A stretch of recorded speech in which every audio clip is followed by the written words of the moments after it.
قائد اعظم رحمۃ اللہ علیہ کے ADC گروپ کیپٹن ریٹائرڈ آفتاب احمد کہتے ہیں کہ قائد اعظم رحمۃ اللہ علیہ بہت شفیق انسان تھے، ہمارے ساتھ شفقت سے پیش آتے تھے اور ہمارے معاملات میں ذاتی دلچسپی لیتے تھے۔ کہا کرتے تھے کہ نوجوانوں کو اپنی زندگی ٹھیک طرح سے استوار کرنی چاہیے۔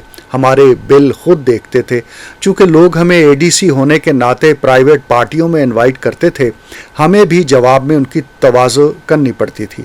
گورنر جنرل ہاؤس میں تو ہم پارٹی نہیں دے سکتے تھے، تو ایسے چپکے سے کسی کو بلا لیا، اس کی تواضع کر دی۔ کھانے کا بل تو نہیں ہوتا تھا، وہ گورنمنٹ فری مہیا کرتی تھی۔ دوسری اشیاء مثلا سگریٹ، مشروبات وغیرہ ہمیں ڈیوٹی فری مل جاتے تھے۔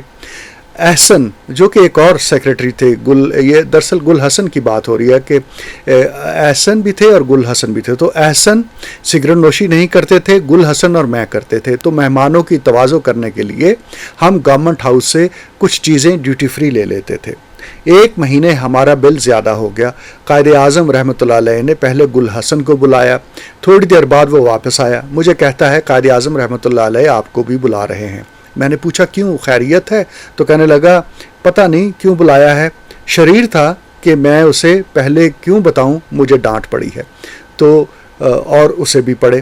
قائد اعظم رحمۃ اللہ علیہ کی ڈانٹ کا طریقہ بڑا منفرد قسم کا تھا۔ جب وہ ناراضی ظاہر کرتے تو نام کے ساتھ مسٹر لگا دیتے، مثلا گل حسن نہیں کہیں گے، مسٹر گل حسن کہیں گے۔ اسی طرح آفتاب نہیں کہیں گے، مسٹر آفتاب کہیں گے۔ جب میں اندر گیا تو فرمایا مسٹر آفتاب سٹ ڈاؤن۔ میں سمجھ گیا کوئی غلطی ہوئی ہے۔ کہنے لگے پتہ ہے تمہارا بل کتنا ہے؟ میں نے کہا جی میں نے ادا کر دیا ہے۔ کہنے لگے یہ تو میں نے پوچھا ہی نہیں کہ آپ نے ادا کر دیا ہے کہ نہیں، میں تو کہہ رہا ہوں تمہارا بل زیادہ ہے اور اتنا زیادہ نہیں ہونا چاہیے، 200-250 کا بل ہے، یہاں تو ڈیوٹی فری ہے، اگر آپ یہی چیز باہر سے خریدیں تو 3-4 گنا زیادہ ہوگا۔ بطور جونیئر آفیسر کیپٹن کا تمہارا رینک ہے، آپ کو اپنی ذات پر اس قدر خرچ نہیں کرنا چاہیے۔